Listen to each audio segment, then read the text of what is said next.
The broadcast is now starting. All attendees are in listen-only mode.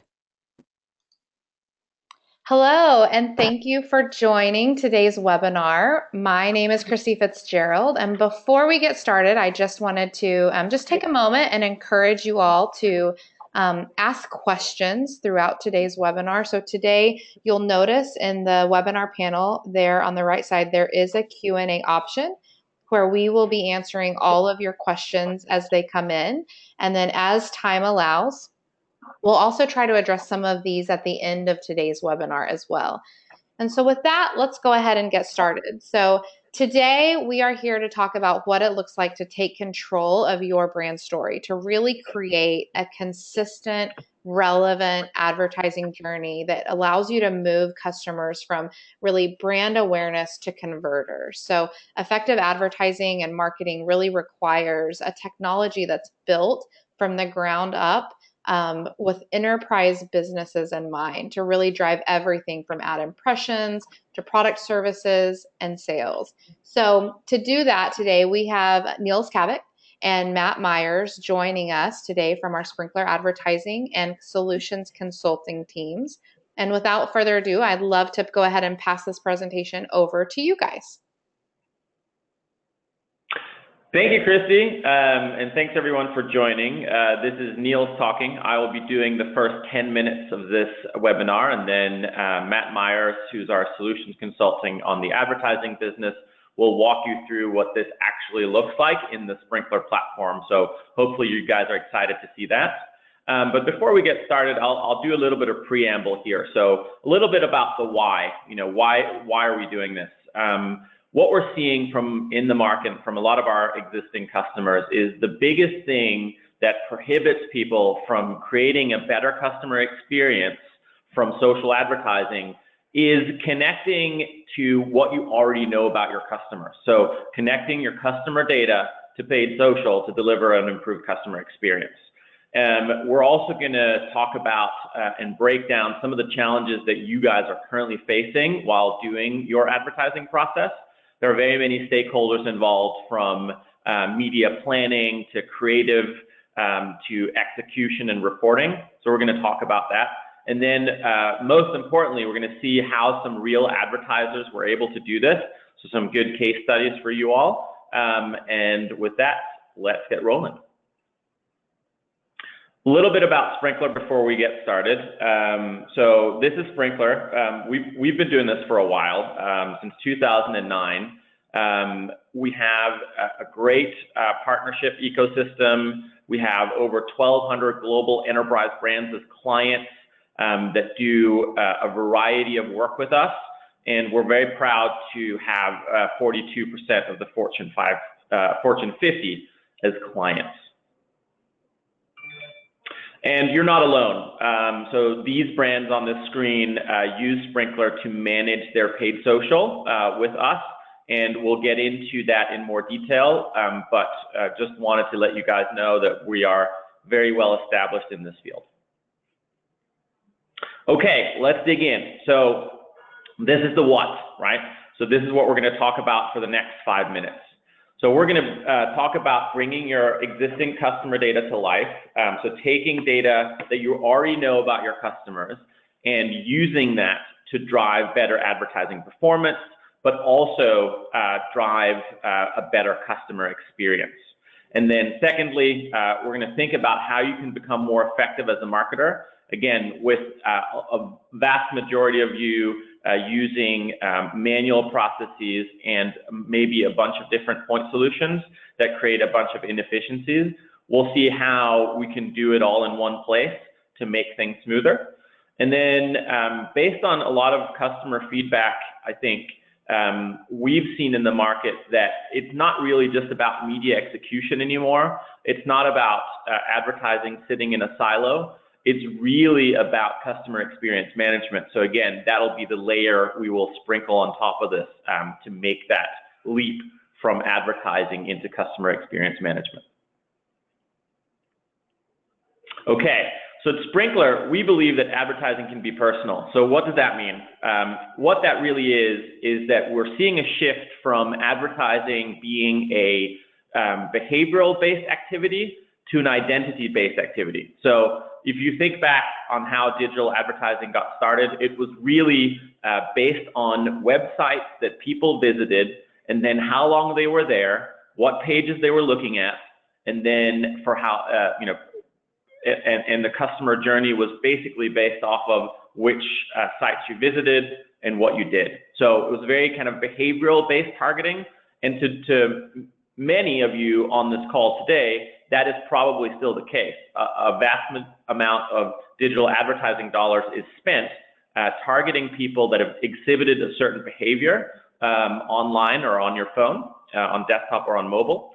But there's a big shift, and paid social has been driving that shift, which is now all of these paid social channels know a lot more about you than just your browsing behavior. So they know who you are, where you live, what you like, et cetera, et cetera. And so now the biggest kind of shift in advertising is moving away from this kind of behavioral-based marketing approach to an identity-based one where we know who you are and what you like and what you're likely to be doing and who you're likely to be doing things with online and on mobile. So this is the shift that we're seeing, and we'll talk in detail about how you can start to activate and market to people instead of marketing to groups of people that exhibit certain behaviors. So some of the challenges that we see from our existing customer base are some of these that are loading on the screen, right? So there is disjointed data. So you have a bunch of data in your CRM. You have people that have downloaded your mobile app. You might have email marketing sitting over in another data silo. So a lot of different data silos. Your website, people visit your website, but you don't know who they really are. Teams are siloed too, right? So your brand team, your direct response team might be siloed. You might have outsourced most of your media buying to your agencies. There's nothing wrong with that. But we just tend to have all these siloed teams that don't work together. There's disparate processes. So for media planning, for creative optimization, for media execution, for planning and reporting, all of them seem to have, separate processes. And then there is a lot of different solutions that are used to complete some of these disparate processes, which really all ladders up to kind of technology that doesn't speak together, right? So inconsistent customer journeys, different screens for each ad account that you log into. Optimizations are slow to deploy kind of as you think about an omni-channel world. All of these things are some of the challenges that we see brands that we work with today have. And so, of course, the impact on this, obviously it impacts revenue growth. It also costs you a lot of money because these systems are not talking together. And when we talk about customer data, which we're going to talk a lot about here in the beginning of this call, there's a lot of organizational risk by managing that data, especially if you want to connect that data to paid social for activation.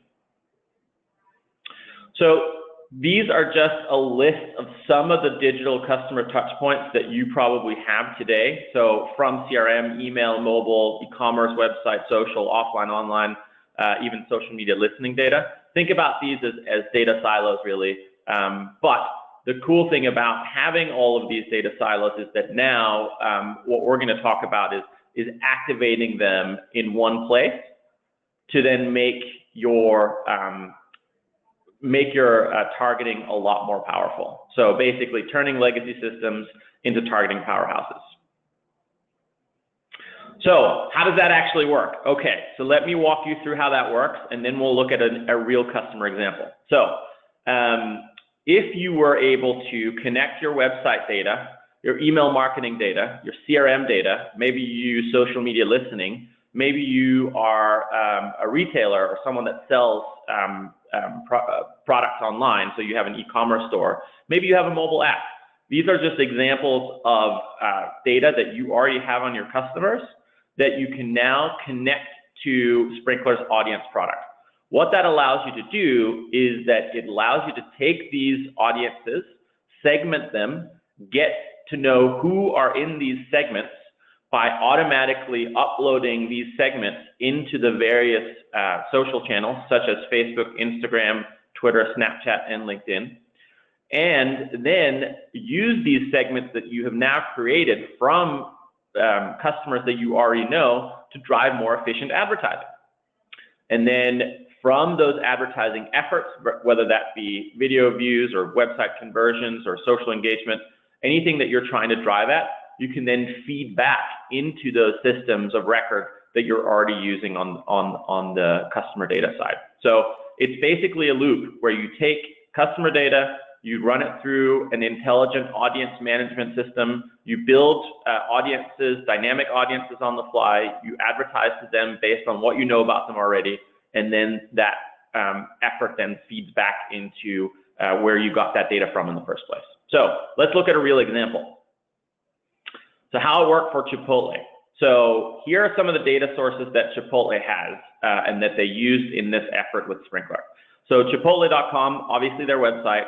Chiptopia, for those of you who don't know Chipotle, is their loyalty card. So when you go into one of their retail locations and you buy a burrito bowl and you have a loyalty card with them, that's what Chiptopia is and what it registers. ExactTarget is their email marketing database. Vibes is their SMS push notification marketing cloud. And Cardlytics is a company that collects credit card transactions. But all of these data sources, they were able to connect to Sprinklr so that they could build audiences from all of these disparate data sources in one place, upload them to all of the channels they wanted to advertise in, and then serve these people dynamic, real-time, updated ads based on what they already knew about the customers. So it allowed Chipotle to personalize the ad experience. So here's a group, a real audience that they created based on the previous slide that you saw.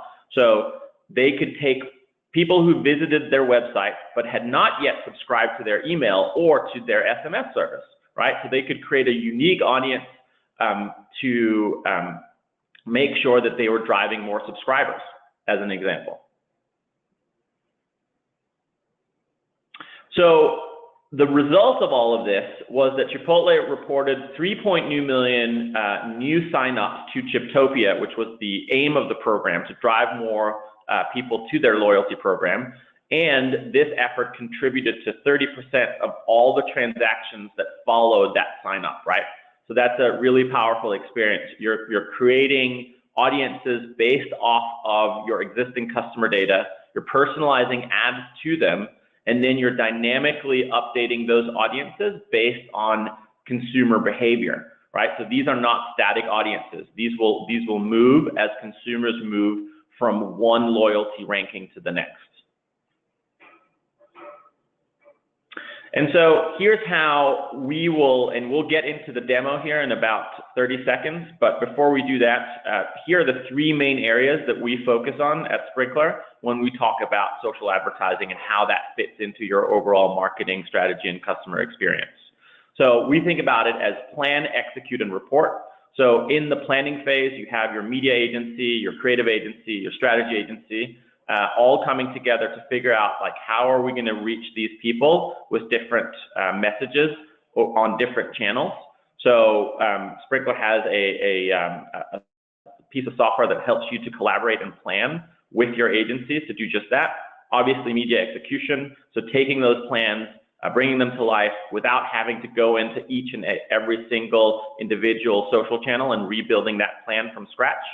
And then obviously reporting, which allows you to do real-time reporting on how those campaigns are doing. So you can, if you need to, change horses in the middle of the stream, but really making sure that those reports feed back to the people who actually did the planning, who actually did the creative, so that we have a more kind of cohesive end-to-end real-time optimization process.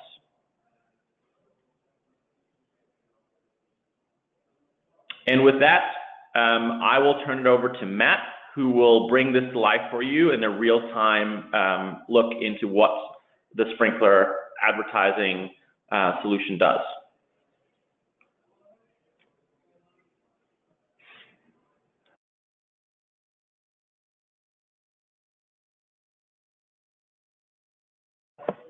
And Matt, you might be on mute.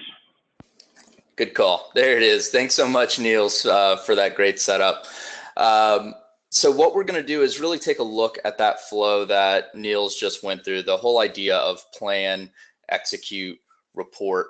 And what does that look like in the Sprinklr platform for a practitioner or a manager who's in here and looking to set up a brand new marketing initiative or advertising initiative?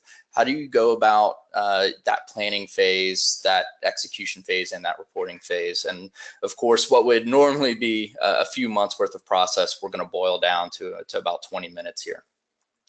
So initially, when I log into Sprinklr, I'm going to be greeted with this, what we consider our landing page, or what's more technically referred to as our engagement dashboard. This is really a center of content where we can see from a day-to-day basis what it is that I need to know about my brand. And these columns are completely customizable and configurable, and we can have as many of these dashboards as we want. But what I have here is a pretty standard layout for a practitioner coming in 8:30, 9 in the morning with that first cup of coffee and trying to get a feel for the day of what's going on. So on the left-hand side, I have some approvals. These are actually ads that I've sent out for approval, so I can see what these ads are. I can see where they are at in the approval process. I can also set this up to receive approvals. So if I have somebody under me who's passing ads up to me, I can see those in this queue and make these approvals from within this screen. I can also see some post to boost. So this is going to be where Sprinklr, the platform, is making suggestions based on organic performance. These would be good posts to go out and put some money behind. I can even come in here and do a boost directly from this screen. I can also just take a look at my outbound content, either looking at the organic content, the advertising content, or a mix of both. I can also have my inbound content, so things like comments, where I can come in, do some moderation here if I decide, respond to these, whatever the case may be, depending on the networking content. From here, once I've gotten this idea of sort of what's going on generally with my brand, let's say that I am a grill manufacturer and 4th of July is coming up. I want to start doing a campaign around pushing grills pretty hard over the next month and change between now and the 4th of July. Well, because Sprinklr is a fully integrated platform, it's a single code base that has listening, advertising, and organic all in one space. I can take a look at our listening product and start to gain some insights that are going to influence what I do from an advertising perspective. So I can take a look at this summary listening report here, start to understand some basics. So if I'm looking either at the brand level for what's the type of mentions going on, what's the sentiment that's happening around my brand, or if I want to drill this down to a specific product or a product category and say, you know, what are the concerns that are coming in around this product? Are people concerned about my price point? Are people concerned about the quality of my product? If those are the case, then I can start to use that information to build my advertising content around what I'm finding from a listening perspective. So now that I've gotten sort of this high level human level of intelligence, what are the conversations, the interactions I'm seeing, that kind of thing, I can start to use that information and begin to shape the actual advertising planning experience. So what I can do here is I can begin to build a budget for this massive campaign that I'm going to do for the most part during the month of June, all the way up until about July 3rd in order to sell grills up to July 4th. So I can come in and add a new, what we call budget. So if I call this Grill July for Push, I can begin to build a budget here. And what we're going to find using Sprinklr budgets is that this is going to be able to aggregate our spends across multiple channels, omni-channel, and multiple campaigns and multiple accounts. So I'll set the flight date here. Instead of ending June 1, I'm going to end July 3. And I'm going to do an amount of, let's say, 100,000.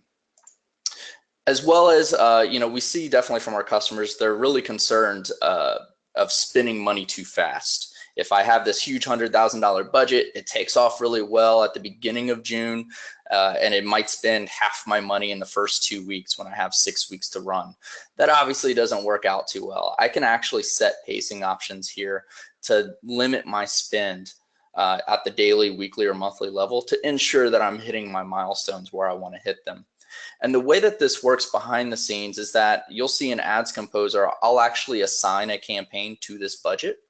And regardless of if that's on Facebook, on Twitter, on LinkedIn, our system will measure that spend in real time across channels, across accounts, across campaigns. And as we measure that spend in real time, and that spend aggregates up to a potential $100,000, we'll recognize that sum of spend against that budget, and then we'll let you know when that budget's becoming exhausted and when it is exhausted. And then when it does become exhausted, we'll actually stop those campaigns from running.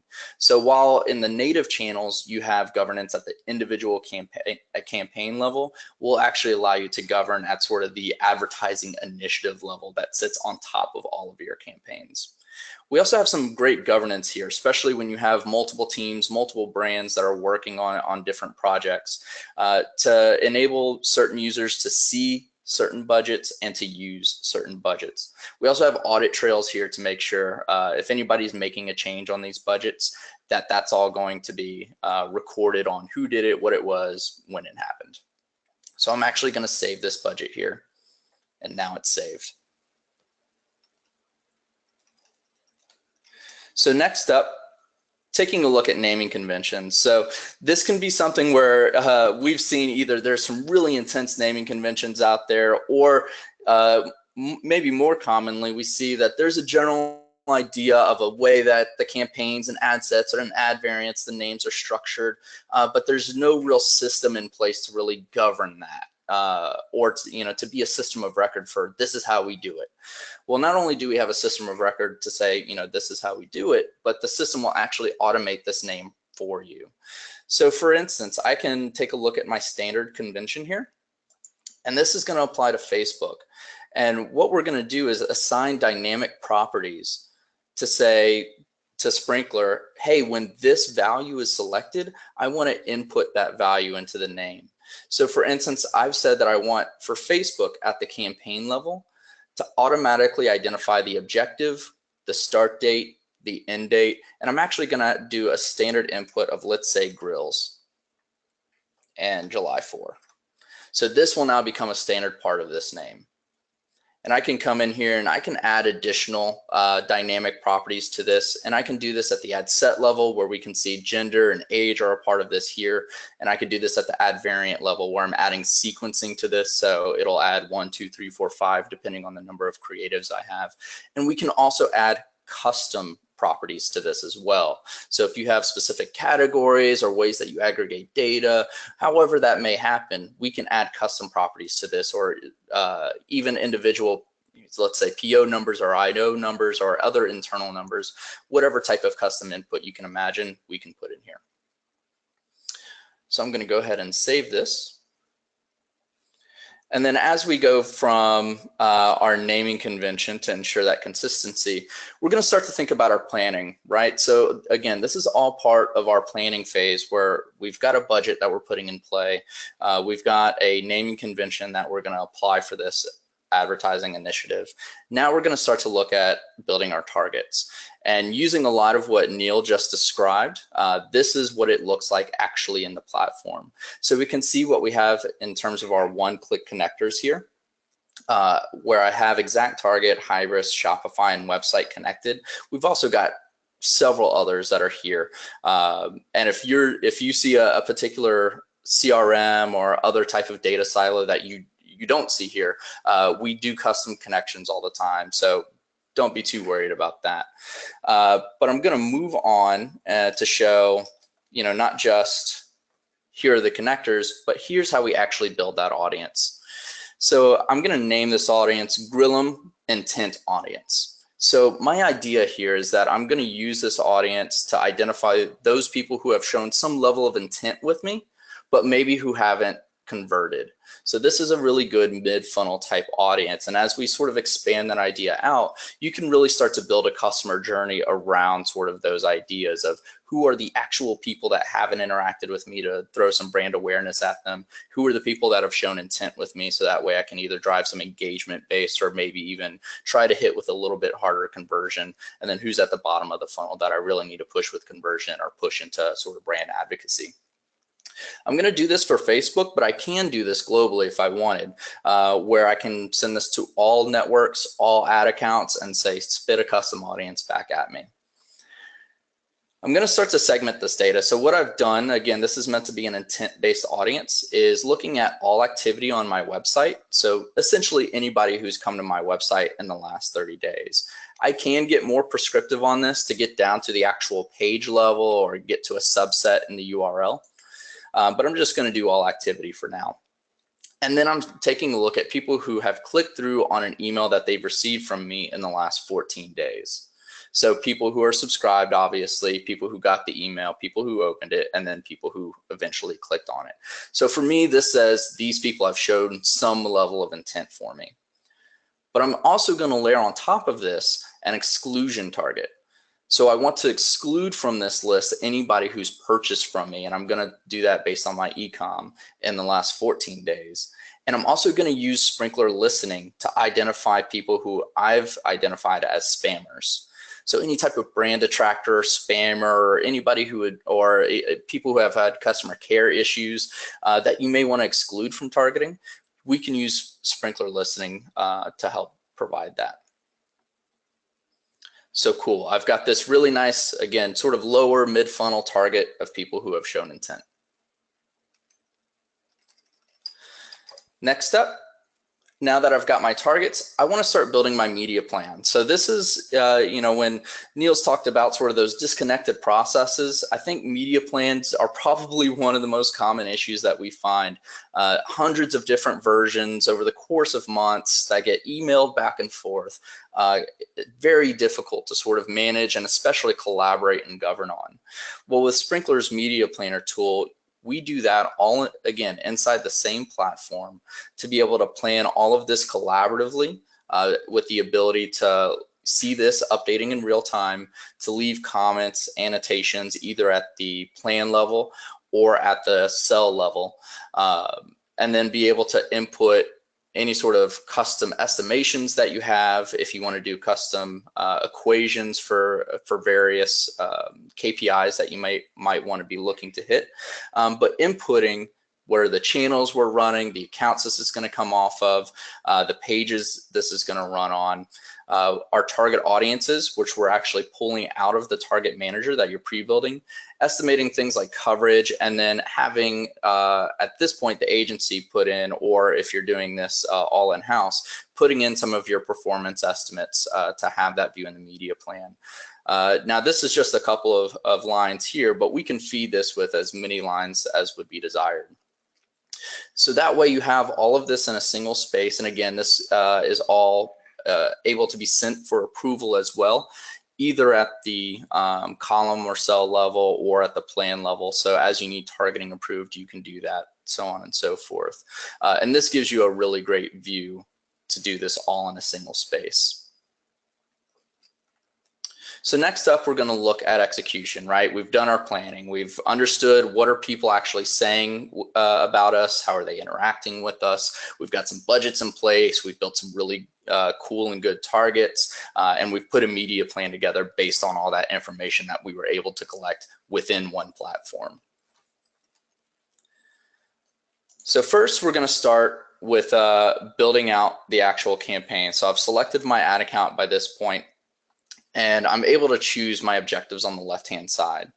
If I hit show more objectives here, I'll get the full list. That top 3 we're actually dynamically populating based on the most commonly used objectives of that ad account. For now, I'm just going to go with website clicks. And remember that naming convention that we built? Well, we can see here it says Grills July 4. That updated in the platform in real time, and I'm going to select that naming convention. I can also choose to publish this on Instagram because this is going to be a Facebook campaign, and I can do this as an RNF campaign. For now, I'm just going to do it as auction. I can also begin to select my targeting. So I can choose from existing targeting. Again, this would be things that are available within the ads manager. And then once I've selected my targeting, I can review those targets in platform. We'll also make recommendations to these targets based on historical performance of the ad account to either add, remove, and we'll take a look at those targets compared to the objective. So if men have had a higher CPC or a lower CPC, we may recommend splitting the genders out into 2 separate targets in order to optimize those differently. From here, I'm going to hit next, where I can start to input some campaign details. Putting in a budget of, let's say, 10,000 for this particular Facebook campaign. And I'm going to make the association for that product at the budget source level. So remember that budget source that ties all of these budgets together, that's going to control sort of that overall advertising initiative spin.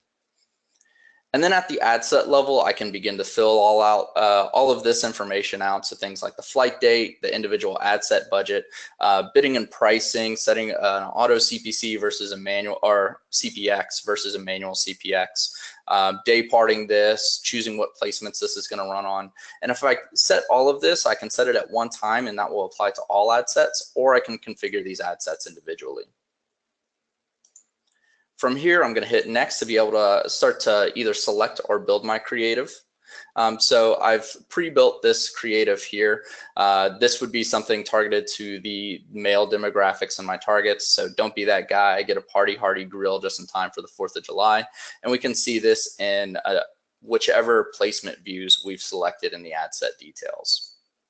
We can also select existing creative or drafted creative from here. So if you've pre-built something and set it for draft, or if you've just scheduled something, we can select those existing options as well. I can also go into advanced configuration to do some really cool Sprinklr specific things. So things like setting up DCM in order to essentially traffic DCM click and view trackers onto this, setting up the budget either at the ad set level. I can change that again here. I can add custom properties which allow us to do custom tags on the campaign level, ad set level, or ad variant level. And what those custom tags allow us to do is later on in reporting, or as we're optimizing this campaign in our ads manager, we're able to aggregate that data or these campaigns or these ad sets or these ad variants based on what custom properties they have. Finally, I'm able to review this, so I can see the name that auto-populated here based on my naming convention. I can review the account, objectives, spend cap, the placements, the ad creatives, all that sort of fun stuff. From here, I can choose to publish this or send it for an approval. So if I send this onto an approval path, it will go out, and as we saw in the engagement dashboard, I'll see that that is out for approval, or if I'm the recipient of that, I can see that come into my flow. Once you've placed your campaigns, you're able to manage them within Sprinklr, and you're able to do that omni-channel, omni-account. So when you first land into Ads Manager, you sort of get that 30,000 foot view. You can see, depending on your access to ad accounts and campaigns, you're able to see everything that you have access to. Of course, that can be very overwhelming, especially for an enterprise brand that's running thousands of different campaigns across multiple channels. Luckily, we've got some really quick and simple ways that you're able to filter down to the exact data that you're looking to filter down to, and then be able to take manual optimizations in the same screen. So for instance here, if I go to filter this, and I have this grill and filter that I've pre-built, and let's just take a look at exactly how that's put together. I'm looking for paid initiative names that contain GL space AD. I'm looking for spent is greater than 0 and impressions are greater than 50. I've put those filters in because it doesn't make sense to really optimize on something that hasn't had a chance to run yet, right? So I sort of want to filter those out. I don't really care to get that view. So I can save this filter and apply it. So that 30,000 foot view that I had where I saw everything, I've quickly filtered down, and then we saw that that filter is also just easily recallable. So as you have filters that you're commonly going to use, you can easily swap back and forth there. Additionally, we have these columns that are set up here, and you can pre-build those templates very much like how we did the filters. So if I want to go between a DR view, and I've pre-built one, versus a brand awareness view, I can swap between those very quickly. And any sort of custom templates that you'd want to build, you're able to build. We have full access to all the networks in terms of metrics and dimensions that they have available, somewhere in the neighborhood of over 1,800 different dimensions and metrics that are available, which sounds like a lot, but luckily we've got a really good search capability to be able to come in, and so if I wanted to see my video views metrics, I can easily filter and search by those. And then we also have color conditioning that you can add on top of this. So if I want to color code my spent as good and bad using green or red, or if I want to do CTR performance or a combination of these, I'm able to come in here, pre-build those, and then apply them. And this gives me a really easy way to be able to see what's performing well and what's performing poorly. And then I mentioned we can also take action here. So if I hit details, I can change the campaign name or change my budgets. Or if I go to the ad set level, I can do things like adjust my targeting. Or at the ad variant level, I can do things like edit or adjust my creative. So that's how we can take some really quick manual analysis and optimization, but what about automating that process, right? We know sort of what our KPIs are, at least what our goals are. You know, we did that in the media planner. Here's what we're estimating, or at least what our goals are. Well, let's start to build some automation around being able to govern towards that. So taking a look at a CPC optimization here, I'm setting in our rules engine essentially conditions and actions. I'm building a logic tree here and telling the system, look, when these conditions are met, check for it. If that condition is met, take this action or do a secondary check. If it's not met, do this secondary check or take this action. So I'm going to check to see if my CPC is high, and that's something I've defined. So I'm saying if my channel is Facebook and my objective is clicks to website, and my cost per click is greater than 5, then I want to take the action of pausing this ad. I'm considering 5 too high. So I'm going to pause this ad and send myself an email notification. Now that's just an example of an action. I could also change the spend cap on this to lower the budget. I can change the bid if I want to do that.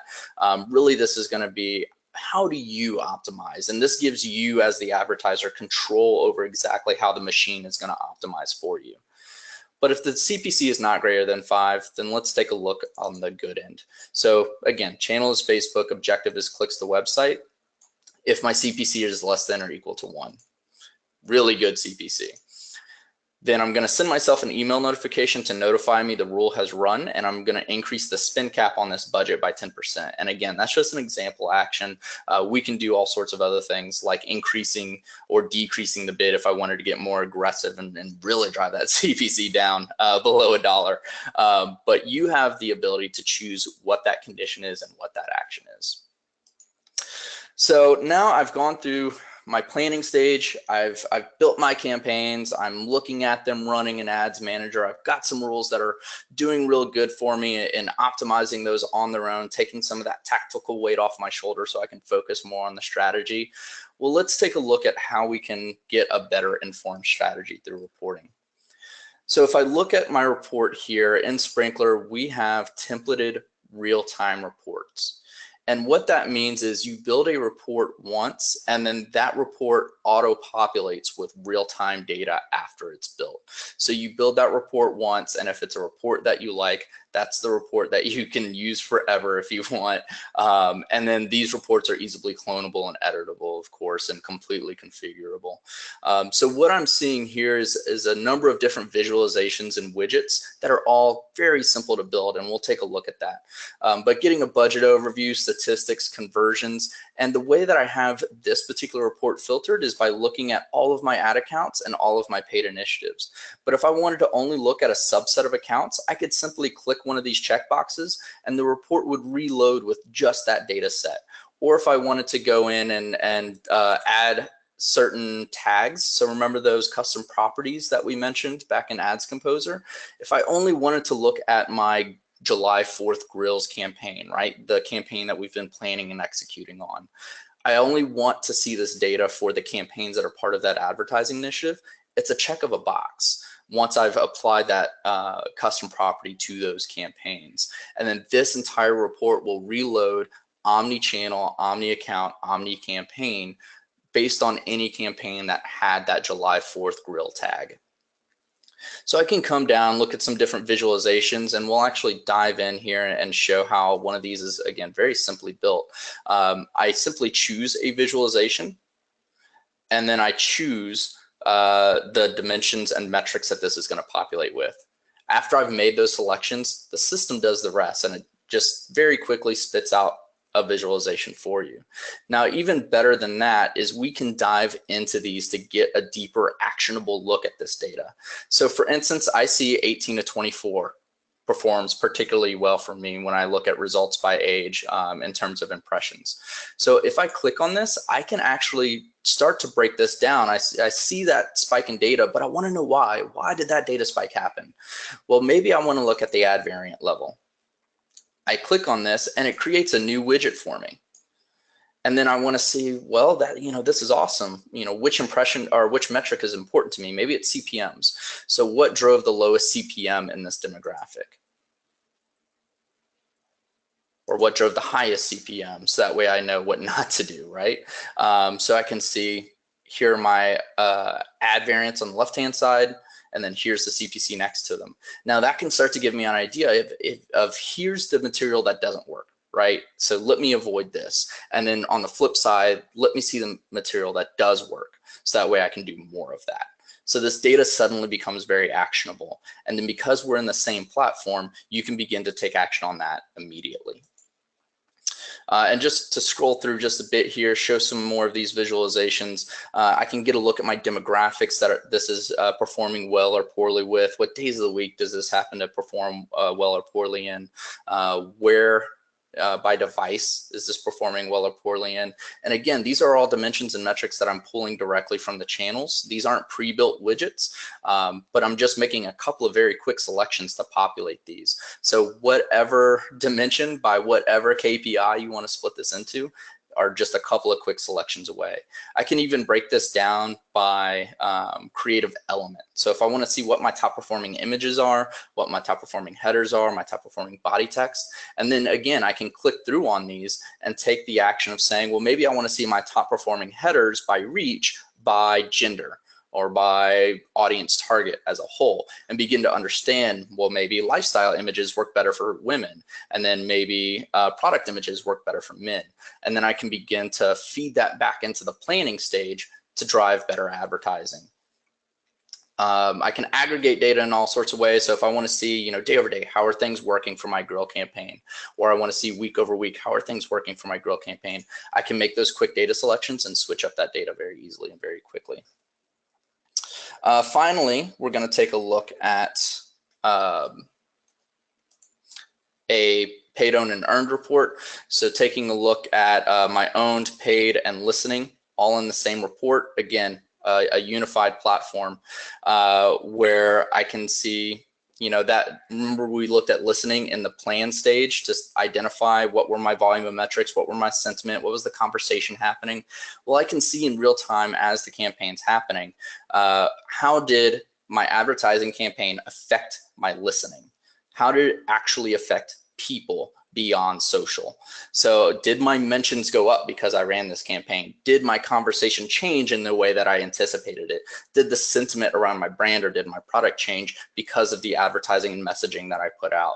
Looking at those concerns that you had before of pricing and quality, did those conversations and sentiment change? And then able to see side by side your advertising efforts and your organic efforts and how those played a role with each other. So really the three pillars of customer experience and understanding that from a KPI perspective as well as just a human experience perspective.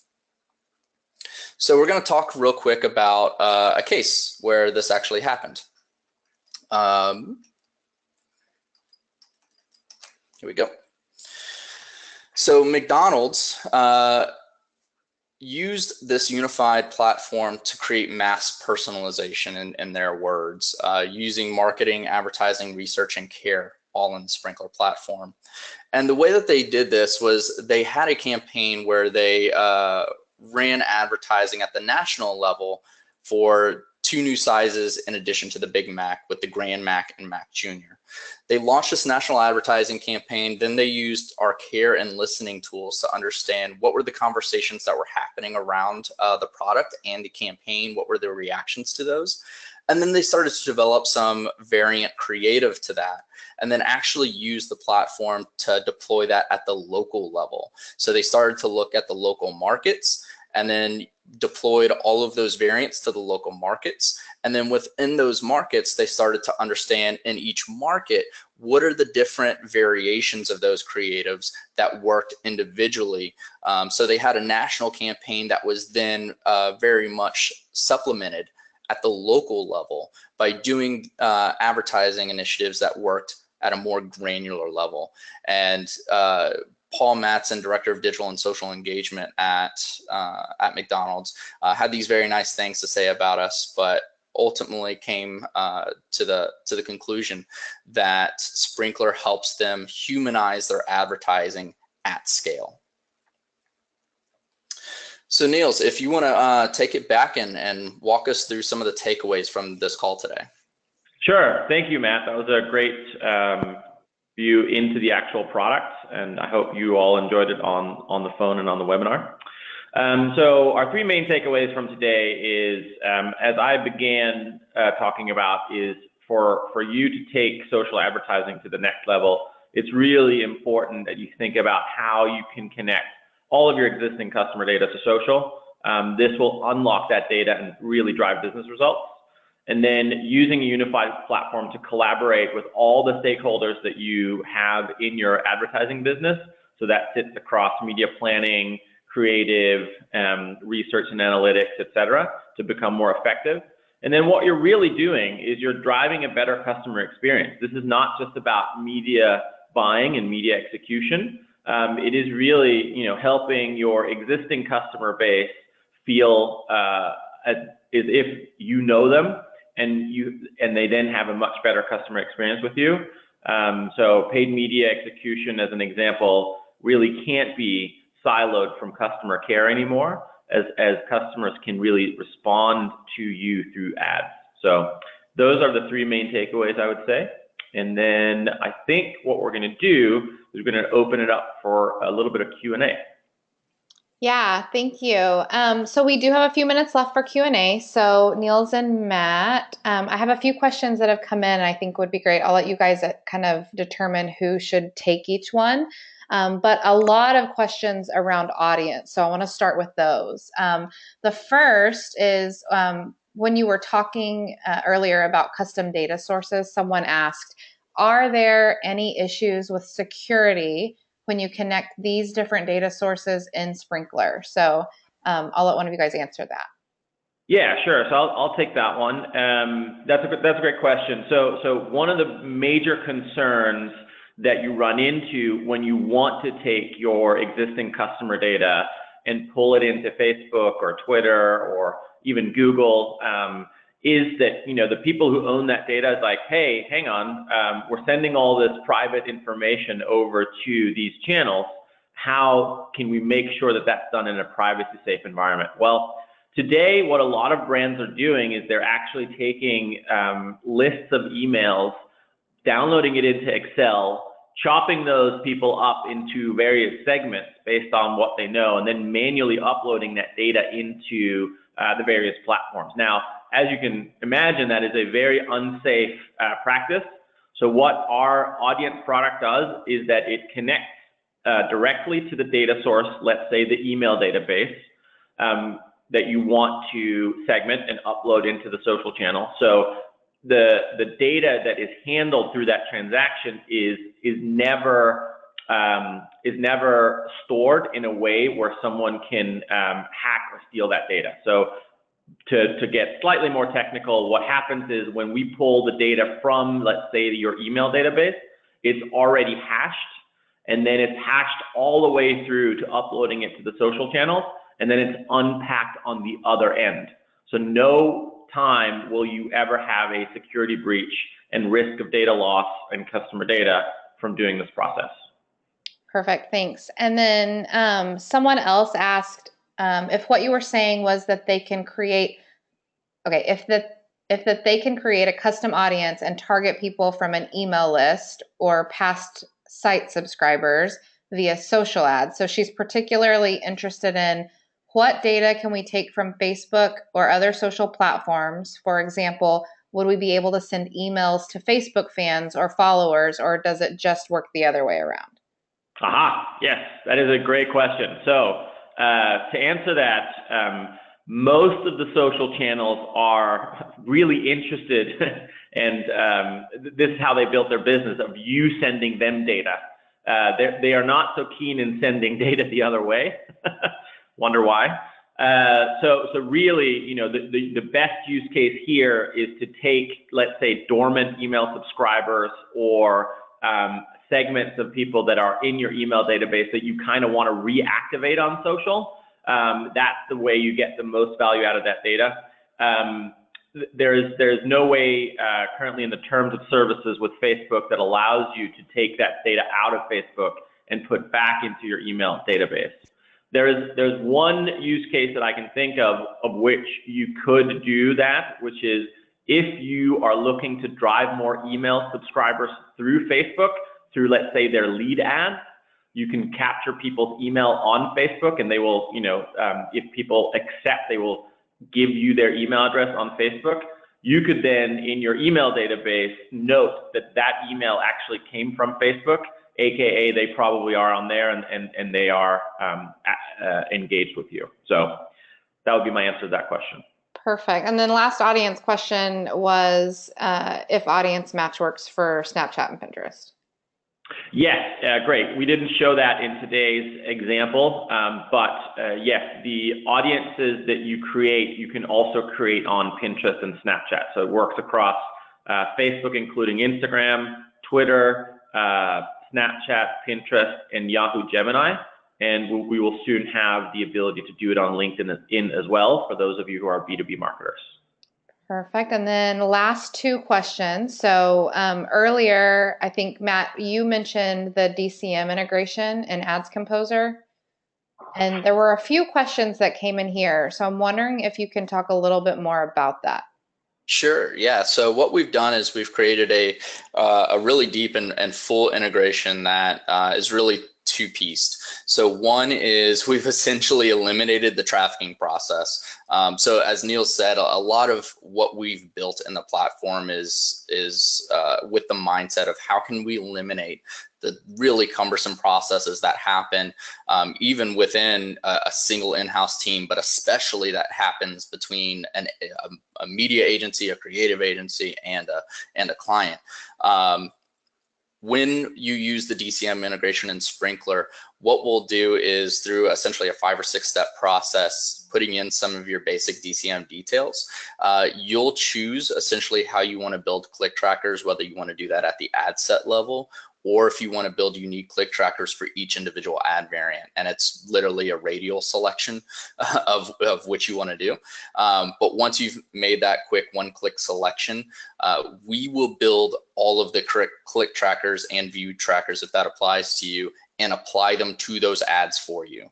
So again, just to repeat that, we will build and apply click trackers for you, removing the trafficking process. And as you know, not just the efficiency part of that, but also sort of the risk management part of that, right? We take out the passing back and forth of the big Excel that has all the trackers in it. You have that human element of the person building the trackers and the person applying the trackers where things can go wrong. That's all removed.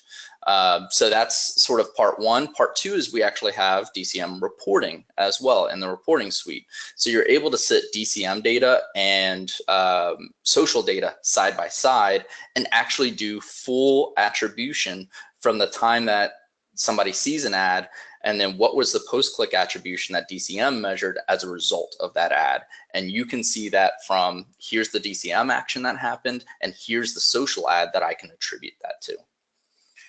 Perfect. Okay, so last one, and it's not really a question that came in as much as you showed the media planner, and we had several positive comments that came in while you were showing that. And just because I know there's a little more to the story, can you tell us a little more about what's planned for future versions of that media planner? Because I think that would be good for this audience to know as well. Sure, absolutely. So right now we're sort of in a phase 1 beta of Media Planner where we're focusing on the planning portion of that. And as was mentioned, right now when you do media plans, Excel, again, go back and forth via email. There's sometimes hundreds of different versions of this thing and who's doing what, and you can't really collaborate very well on it. So that's sort of the process we meant to solve for and that I demoed earlier, is that you're able to do all of this planning in one space with governance and collaboration in mind, with real-time updates, and there is versioning within Sprinklr to be able to go back if you need to, and approval paths and all that kind of fun stuff. So we're solving for that planning piece today. And then a future version of this will move on to execution. So the idea is, because we are connected to everything, we're connected to the channels, connected to your ad accounts, and we have all of the information that we need in the media plan in terms of your targets, your creatives, your budgets, all of that information. We're actually going to allow you to, with a single click, execute that plan. So today you have to, get your media plan approved. Great. Now we're going to go and rebuild all of these campaigns and the channels. That execution button will just build those things for you. So again, removing a huge amount of process once that phase 2 goes live. We'll also have forecasting and attribution models that we'll put into Media Planner. So looking at historical performance of the ad account, when you've used this target on this objective, what were your average of performance beforehand, will show you sort of that forecasted model in Media Planner. So execution will sort of be phase 2, but still a ton of benefit in today's phase 1 from just the planning piece. Yeah, absolutely. And even on the execution point, there's definitely a ton of efficiency and optimization that can be done there too, in the current version. So so that's really all the time we have for today for the Q&A. So at this point, really, I just want to give you guys who are still on the line with us a couple of last parting pieces of information. One is, if you want to know more about how Sprinklr can help you really take control of that brand story, we're launching a poll right now. Just select yes, please provide more information, and we'll have someone contact you directly so that you can go ahead and we can start those conversations. Also, then if you'll see in the control panel here of the webinar, there are several handout resources. Those are available for you to download, give you a little bit more information as well. But in addition to that, you can also visit us online or email our marketing team. It's just marketingteam@sprinklr.com, and we'll be happy to get some more information your way as well. And with that, we hope that all of you have a fabulous afternoon, and we look forward to talking to you again.